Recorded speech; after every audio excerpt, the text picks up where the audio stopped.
My name is Dr. Lisa Hart, and I'd just come home from 9 months overseas saving lives. But nothing could have prepared me for the wound waiting in my own kitchen. When my 14-year-old daughter looked at me and asked, "What money?" After I'd been sending $2,000 every month, everything inside me froze. My parents went pale. My sister couldn't meet my eyes. That one question didn't just expose a lie. It cracked open everything I thought I knew about family, trust, and the cost of silence. And from that moment, I knew. Someone in this house had been stealing more than money. What money? That's what my 14-year-old daughter said when I asked if the $2,000 I'd sent every month had been enough. The kitchen went silent. My parents froze mid-sip. My sister suddenly remembered to check the oven, though nothing was baking. I didn't yell. I didn't cry. I just watched their faces, the color draining like coffee down the sink. 9 months away, saving strangers and my own family had been bleeding my child dry. So I smiled, poured another cup, and said softly, "All right then." They thought the conversation ended there. It didn't. Not even close. When people imagine coming home from a humanitarian mission, they picture applause at the airport, maybe a quiet dinner with family. I imagined none of that. Just the sound of my daughter's laughter again. 9 months in the field had stripped me of comfort, but sharpened my instincts. And right now, every instinct warned me something was off. The terminal at Madison felt almost surreal, filled with blinking Christmas lights and cinnamon air freshener. My mother waved first, bundled in a fur-lined coat she couldn't possibly afford on retirement savings.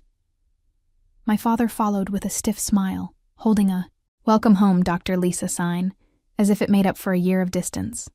Ava wasn't there. "She's home baking cookies," Mom said cheerfully. "She wanted to surprise you." The drive home was quiet except for the hum of the SUV, sleek new, and nothing like the old pickup they'd owned for years. A leather tag still hung from the gear shift. Mom talked about a kitchen renovation, Dad mentioned golf lessons, and my sister Brooke texted nonstop in the back seat. They asked about the mission, the surgeries, the children I'd treated overseas, but their questions sounded rehearsed, obligatory. When we pulled into their driveway, I noticed how polished the house looked. The old shutters replaced fairy lights wrapped perfectly around the porch railings. Even the front door was new dark walnut with a frosted glass panel. "Dad refinished everything himself," Mom said proudly. But the faint chemical smell of fresh paint told me a contractor had done the work. Inside, the house was glowing. A towering Christmas tree sparkled with gold ribbons. New furniture filled the living room, still smelling faintly of packaging foam. On the mantel sat a framed photo of Brooke and her husband at a vineyard in California. No photo of Ava. No photo of me. Then I saw her. Ava was in the kitchen frosting cookies in her oversized sweatshirt, her hair in a messy bun. She dropped the piping bag the second she saw me and ran, nearly knocking me over. "Mom!" she cried, her arms tight around my neck. I could feel how much taller she'd grown, how much thinner, too. "You're really here," she kept saying, touching my face like I might disappear. My throat tightened. "I missed you so much," I whispered. Dad cleared his throat. "Dinner's almost ready. We kept it simple, roast chicken." We sat down to eat. Ava talked nonstop about her school, her new friends, a science project she was proud of. My mother smiled too brightly. Brooke arrived halfway through, a diamond bracelet glittering on her wrist. "It's early," she said, lifting her arm. "A Christmas gift." "That's beautiful," I said. "From your husband?" She hesitated. "Sort of." Her eyes darted to Mom. I tried not to notice Ava's jeans, too short, frayed at the ankles, or the way her phone screen was cracked straight through the middle. Maybe she just liked her old things. When I asked about school fees, my mother waved her fork. "Everything's handled. You focus on resting, sweetheart." After dinner, Ava and I sat by the tree. She rested her head on my shoulder, and for the first time in months, the world felt steady. I didn't even care that I could still smell antiseptic from my suitcase. "Did Grandma and Grandpa take good care of you?" I asked softly. She nodded. "Yeah, they said money's been tight, but we managed." Money's been tight. The phrase echoed in my mind. I'd been sending $2,000 a month, enough to cover tuition, food, even savings. "Did you ever get the journal I mailed you?" I asked. Her face lit up. "Yes, I wrote in it every week." She pulled it from her nightstand pages filled with her handwriting. The sight warmed me. Later, when she fell asleep beside me, I lay awake watching the blinking lights outside her window. Something noted at a new SUV, renovations, designer jewelry. Money's been tight. Maybe they used part of it for household bills, I told myself. Maybe they saved the rest. Still, unease lingered like a low-grade fever. I stepped into the hallway and caught my parents whispering in the living room. "She'll ask," my father said quietly. "Then stick to the story," my mother replied. "She's exhausted. She won't push." My pulse thudded. I'd spent 9 months holding lives together with little more than gauze and grit, and somehow it was here back home where the real wound waited. When I slipped back into bed beside Ava, I brushed a strand of hair from her face. She stirred, mumbling, "Don't leave again, okay?" My voice broke a little. "Not for a long time, sweetheart." Outside, the wind pushed against the windows, and somewhere downstairs, a floorboard creaked under quiet footsteps. I told myself it was nothing, but deep down, I knew. The next morning smelled like cinnamon and coffee. Ava was already in the kitchen, humming, wearing one of my old sweaters that swallowed her frame. The sight of her should have been pure joy. Instead, my attention snagged on the duct tape patch across her winter boots by the door. "Morning, sweetheart," I said, pouring coffee. Did the money I sent every month help? 2,000 should have been plenty. Right. Ava froze mid-bite of toast. What money? The question hit harder than anything I'd faced overseas.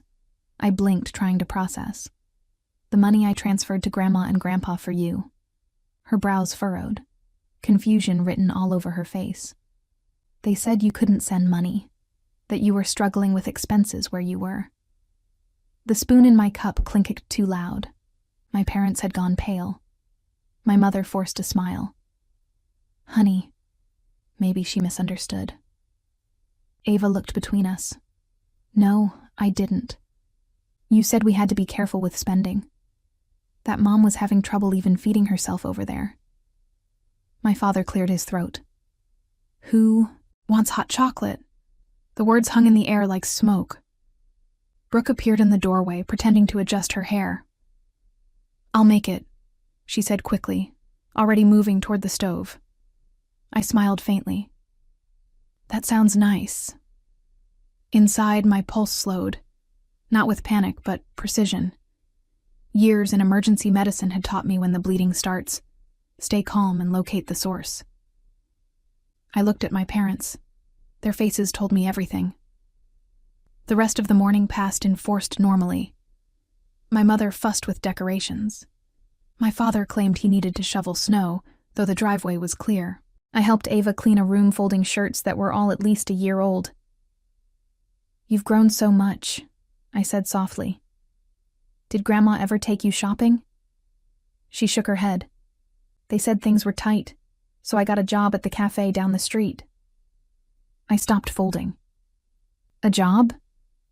"You're 14. I like working," she said quickly.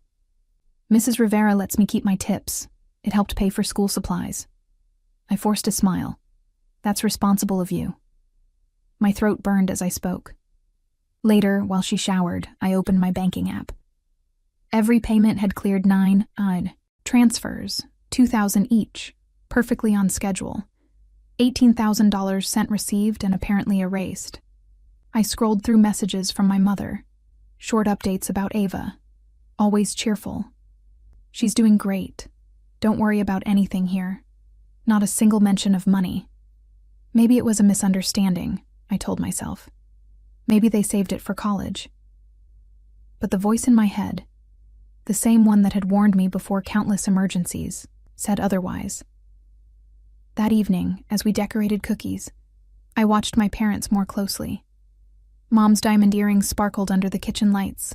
Dad joked about his new toy, the SUV, outside. Brooke's bracelet glinted every time she lifted her glass. Ava's cracked phone sat beside her screen, held together with tape. At one point, Ava laughed. Grandpa's car is nicer than the ones at school drop-off. Dad coughed into his napkin. My mother's eyes darted to me. I just smiled. You deserve nice things, Dad. He didn't meet my gaze. After everyone went to bed, I sat alone at the dining table. The house was too clean, too staged, like a showroom trying to hide something. My fingers brushed over a pile of mail among the envelopes. One caught my eye. Travel agency. Final cruise payment confirmation. I stared at it for a long time. Footsteps creaked behind me. Brooke stood in the doorway, arms crossed. You're still up. I couldn't sleep. I said, too much on my mind. She leaned against the wall. Don't overthink things. Mom and Dad did their best. I met her eyes. You knew. Her lips parted. I knew they were struggling. That's all. I said nothing. Silence stretched until she shifted uncomfortably.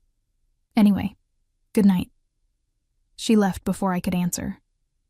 I returned to my room where Ava slept peacefully, one arm draped over her pillow. Her face looked younger, vulnerable, and months away, saving strangers, and my own daughter had been working weekends, selling her things, believing her mother couldn't afford groceries. My chest tightened, not from rage yet, but from grief, the kind you feel when something precious is contaminated. I remembered the final night before deployment. Ava's small voice. Will you be safe, Mom? And my promise. I'll think of you every day, and I'll come home. I'd kept my promise. They hadn't kept theirs. I reached for my phone, opened my contacts, and scrolled to one name, Dr. Naomi Pierce, my supervisor from the mission.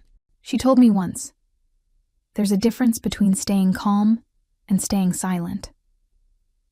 For the first time that night, I understood exactly what she meant.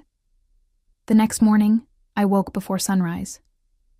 Ava was still asleep, one hand clutching her pillow, a faint smile on her lips. I brushed her hair back and whispered, It's okay, sweetheart. I've got it from here. By 6 a.m., I was sitting in my car outside Harbor Bean Cafe.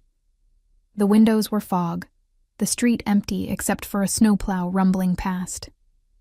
Inside, through the frosted glass, I spotted Mrs. Rivera, short, warm-faced, already arranging muffins in the display. When I stepped in, the bell chimed softly. Dr. Hart, she said, surprised. You're back. I am, I said, smiling. I wanted to thank you for letting Ava work here. Her face softened. She's wonderful. Always early, never complains. Sometimes I had to remind her to eat her own lunch. She hesitated, lowering her voice. We worried. She looked tired. I offered to drive her home a few times, but she said her grandparents were too busy. I swallowed hard. Thank you for taking care of her. Mrs. Rivera nodded. She mentioned you were helping kids overseas. She was so proud. Said you were saving lives. I smiled faintly, forcing warmth into my tone. She saved mine, too, in more ways than she'll ever know. When I left, snowflakes began to fall slow, deliberate, like the sky itself was pausing to think. My next stop was Madison High. The parking lot was half empty. Winter break had begun, but Ms. Patel, the guidance counselor, had agreed to meet me. Her office was filled with motivational posters and the faint scent of peppermint. I'm glad you came, she said. Ava's a bright girl. Her grade slipped a little this spring, but she's been improving." "Slipped?" I asked gently. Miss Patel nodded, turning her monitor toward me. "She started working weekends in March. She told her teacher she wanted to help with expenses at home. We recommended she cut back, but she said her grandparents needed her contribution." I stared at the screen. Tardy's missed assignments. Fatigue comments. Did anyone report this without evidence of neglect? "There wasn't much we could do," Miss Patel said softly, "but we were worried." "Thank you," I said. "You've done more than you realize." As I left the school, the sun broke through the clouds, a cold, distant light. But I felt something sharper than warmth. Clarity. By noon, I was back at my parents' house. The living room smelled of pine and expensive candles. A new throw blanket still had a tag on it, made in Italy. I glanced toward the office door. It was ajar. Inside, the room looked newly renovated, fresh paint, polished floors, a sleek new desk. I pulled open the drawers, bills, receipts, travel brochures. One folder caught my eye. Caribbean cruise departure, February 12th. I opened it. Payment receipts, upgrade options, spa packages, all fully paid. Another folder held receipts for jewelry and furniture, each item totaling hundreds, sometimes thousands. My pulse stayed steady, but my jaw clenched. Then tucked beneath the papers a small photo of Ava, her school picture bent at the corner. I picked it up, ran my thumb along the crease, and placed it carefully in my pocket. Behind me, the door creaked. My mother stood there, arms crossed, lips tight. "You shouldn't go through people's things." "I could say the same," I replied, turning. She blinked, playing innocent. "Excuse me, the money," I said quietly. $18,000 meant for Ava." "Where is it?" Her hand twitched. "We use some for household expenses. Your father's medication repairs. You bought a new SUV I cut in and a cruise." She stiffened. "We deserved something nice. We took her in, didn't we? You have no idea how hard it is raising a teenager again." "You're right," I said evenly. "I have no idea how hard it is to lie to one." Her face flushed. "Don't take that tone with me. You left. We did your job for you." I took a step closer, my voice calm but unyielding. "No. You used my absence as cover." My father appeared behind her, looking smaller than I remembered. "Lisa, we didn't mean to steal," I asked. "Or to humiliate your granddaughter." His mouth opened, then closed. My mother turned away, muttering, "We'll pay it back." I smiled faintly. "Yes, you will." I walked past them out the front door, the cold slicing my face like truth itself. Sitting in the car, I called Dr. Naomi Pierce. She answered on the second ring. "Lisa," she said gently, "you sound steady." "That scares me." "I need advice," I said. "Family matter, financial exploitation of a minor." Then document everything she said immediately. Receipts, statements, testimonies, and Lisa, don't confront them again until you're ready. Treat it like surgery. Identify, isolate, and cut cleanly. I exhaled. I already started. Good. And remember, this isn't revenge. It's recovery. That night, I didn't join dinner.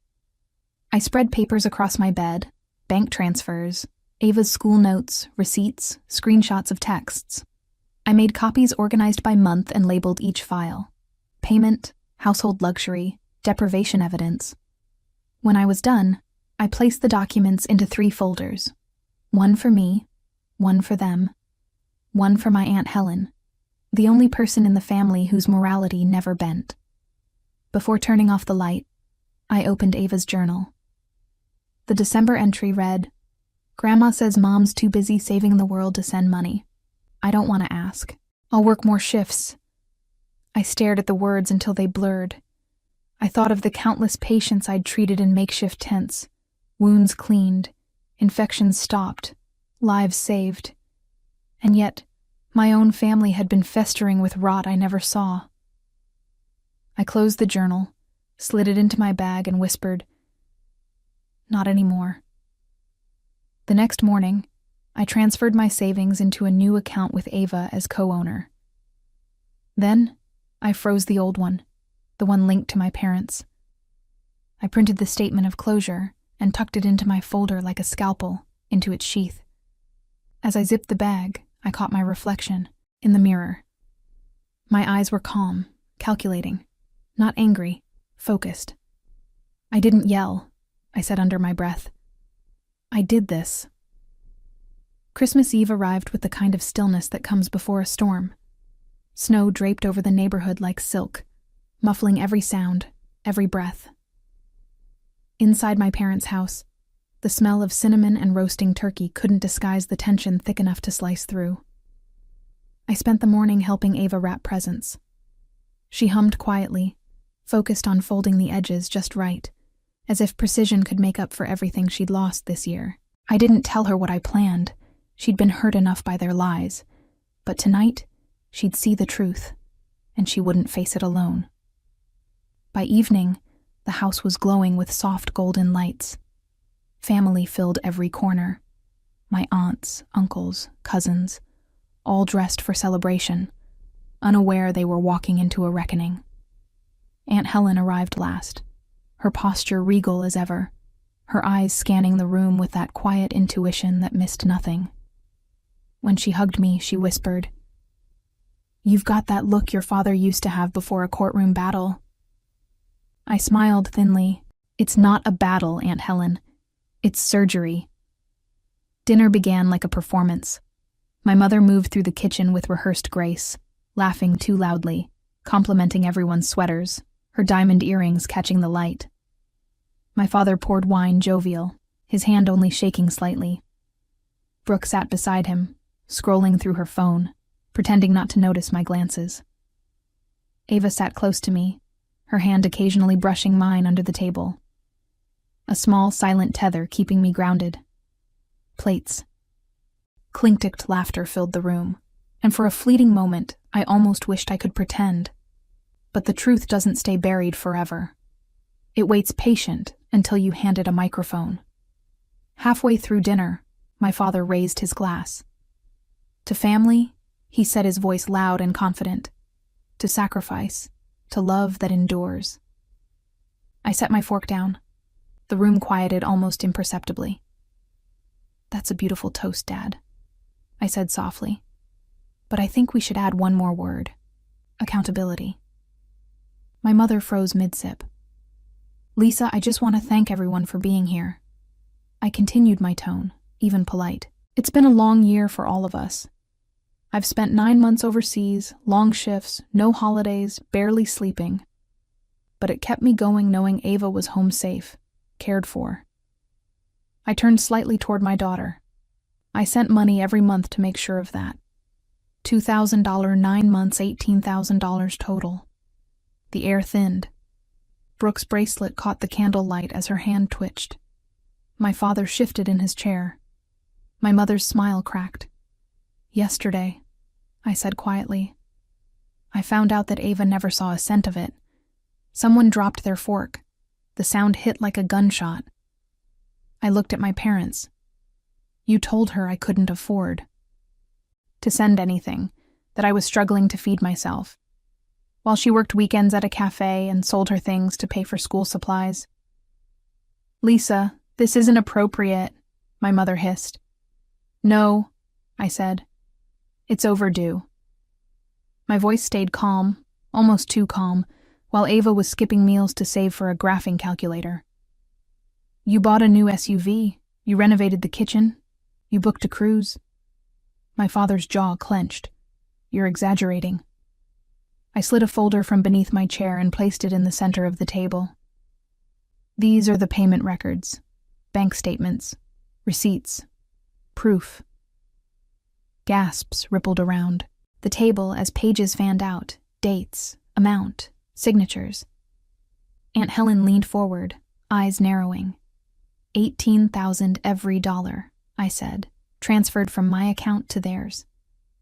Ava's voice cracked the silence. "They told me you couldn't send money, Mom." My mother's hand shot out. Ava, honey, that's enough.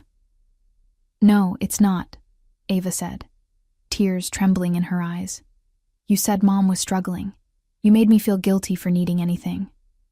Brooke pushed her chair back slightly, mumbling. Maybe this should wait till sit down, Aunt Helen said sharply. Brooke froze. My father exhaled heavily, rubbing his forehead. Fine. We took some of the money. We used it for the house for bills. You mean the spa packages and jewelry? I interrupted. He looked up, face wringing. We took care of your child, Lisa. That costs money. You can't put a price on time and effort. Actually, I said I did. $2,000 a month. You just spent it on yourselves. You don't understand, my mother began. I understand perfectly. I said you wanted comfort, you wanted reward, and you thought I'd never come home early enough to find out. Aunt Helen turned toward my parents, disbelief in her tone. You let Aunt Helen, that child work weekends while you went shopping. My father tried to regain control. Helen, this is family business. Exactly, she said coldly. That's why I'm furious. The tension broke like a wire snapping. Voices rose, chairs scraped, the Christmas lights flickered as if reacting to the chaos. Through it all, Ava sat rigid, tears streaking down her face. Her small hands balled into fists. I reached over, resting my hand on hers. You did nothing wrong, sweetheart. Do you hear me? She nodded weakly. My mother's voice cracked. We'll pay it back. We just needed time. I reached into my bag and pulled out a second envelope, placing it beside the folder. You'll have time under agreement. She blinked. What is that? An official restitution document. I said, prepared by my organization's legal advisor. You sign it tonight, or I file formal charges for financial exploitation of a dependent minor on Monday. Gasp spread again. My father's voice thundered. You'd take your own parents to court. I looked him dead in the eye. If it protects my daughter? Yes. The house fell into silence so heavy you could hear the faint crackle of the fireplace. Then a knock at the door. Every head turned. 3 slow, deliberate knocks. My mother whispered, Who could that be? I didn't move for a moment. Then I rose, smoothed my jacket, and opened the door. On the porch stood a courier in a heavy coat, snow on his shoulders, holding a thick envelope stamped with the logo of Global Medical Relief. Delivery for Dr. Lisa Hart, he said. I took it, thanked him, and closed the door. My father's face drained of color when he saw the seal. This, I said, holding it up, contains copies of that restitution form. 1 for each of you, and 1 for Helen stood, taking her copy before they could speak. I'll make sure this is handled properly, she said, her voice firm as steel. My mother collapsed into her chair, face pale. My father stared at the table, jaw tight. Ava wiped her tears, watching them with a mix of hurt and quiet power. I trusted you, she whispered. No one answered. I gathered the folders, slid them back into my bag, and stood tall.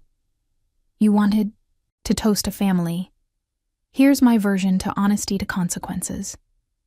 And to the day a 14-year-old girl learned what strength really looks like. No one lifted their glasses. Aunt Helen broke the silence. You should be ashamed, she said to my parents. You raised a daughter who saves lives, and you tried to steal from her child. My mother sobbed. My father said nothing.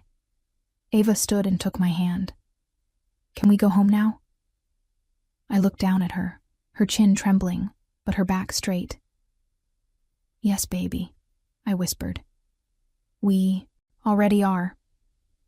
As we turned toward the door, I glanced once more at the table, the half-eaten dinner, the untouched glasses, the perfect holiday facade now cracking apart. The golden light still glowed, but the warmth was gone. Behind me, Aunt Helen's voice cut through the silence. "Richard, Margaret, you can fix this or lose them forever." When we stepped outside, the snow was falling harder. Ava tucked her hand into mine and I squeezed it gently. "Are they going to jail?" she asked quietly. "Not if they do the right thing," I said. "This isn't about punishment, Ava. It's about boundaries." She nodded, her breath misting in the air. "I like that word." "Boundaries?" I smiled. "You'll need them your whole life." From inside, muffled voices rose, then fell again. The sound of paper rustling. Maybe signatures, maybe denial. Either way, the truth had already landed. As we walked toward the car, the porch light flickered once like an old heartbeat.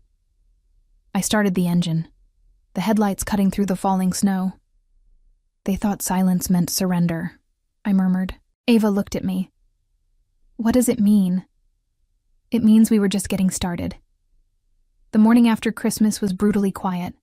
No laughter, no clinking dishes, just the wind moving through the empty streets of Madison. I woke in a hotel room downtown, sunlight cutting across the floor.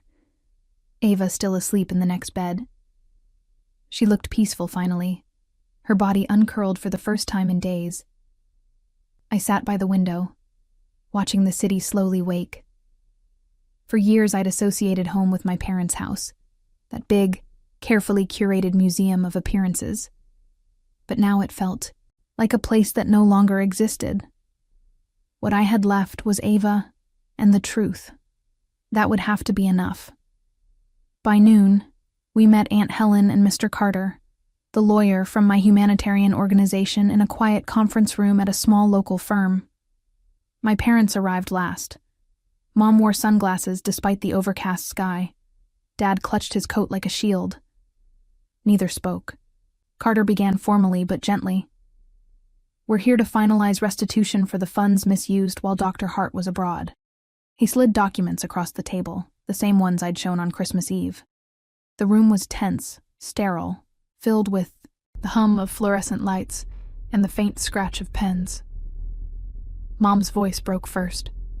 "We never meant to hurt anyone." Aunt Helen cut in sharply. "You meant to benefit yourselves." "That's not the same thing." Dad signed first. His hands trembled, his signature shaky but legible. Mom followed, tears streaking her makeup. The terms were simple. $18,000 repaid over 18 months, $1,000 each month beginning immediately. Cruise canceled, jewelry and luxury items to be sold, a written apology to Ava. Carter would supervise all payments. When it was done, I stood collecting the papers. "This isn't revenge," I said quietly. "It's accountability." Mom reached across the table, her voice cracking. "Lisa, I don't know how we got here." I met her eyes steady. "You stopped seeing people as family. Mom, you started seeing them as resources." For a moment, she looked like she might argue. Then she deflated shoulders, shaking as she whispered, "I'm sorry. It wasn't enough. But it was something." Ava had been waiting outside in the lobby with a cup of cocoa. When I walked out, she looked up, searching my face. "Is it over?" "Yes," I said softly. "They'll make it right." "Can we still see them?" she asked. I thought about that for a long moment. "Someday," I said, "when we're ready. But for now, we need peace." She nodded, satisfied with that answer. In the weeks that followed, life started to rebuild itself piece by piece. Ava returned to school, her spark slowly coming back. She joined the science club again, laughed more easily, even baked cookies for Mrs. Rivera's birthday. Every month a payment arrived right on time, proof that guilt could at least temporarily imitate redemption. I focused on my work again, but differently this time. I stopped saying yes to every mission, stopped running from the quiet. I learned that saving lives didn't always mean going halfway around the world. Sometimes it meant walking back into the mess at home and refusing to look away. Nearly a year later, Thanksgiving came around again. Aunt Helen hosted. The air smelled of roasted turkey and pine. When my parents arrived, their steps were hesitant, cautious. We greeted each other like people trying to remember a language they used to speak. Halfway through dinner, Dad raised his glass to lessons learned, he said. I nodded to boundaries kept. Ava smiled between us. Not naive, not bitter, just wiser. And for the first time in a long time, I felt something close to peace. I used to believe forgiveness meant pretending nothing happened, that peace required silence. But standing here now, watching Ava laugh beside Aunt Helen, hearing my father's awkward jokes, seeing my mother quietly refill water glasses instead of controlling the room, I know better. Forgiveness isn't eraser. It's choosing not to carry the wreckage any further. I never raised my voice, never broke a dish, never begged for understanding. I simply drew a line and stood behind it. That line saved my daughter, and maybe in a strange way saved them too. 18 months later, every payment was complete. Ava's college fund was healthy again. The house that once symbolized betrayal now only existed as a reminder of where love ends and self-respect begins. If that moment hit you in the gut, don't scroll away. Comment what you'd do if family betrayed your trust, and subscribe for more stories that prove some wounds money can heal.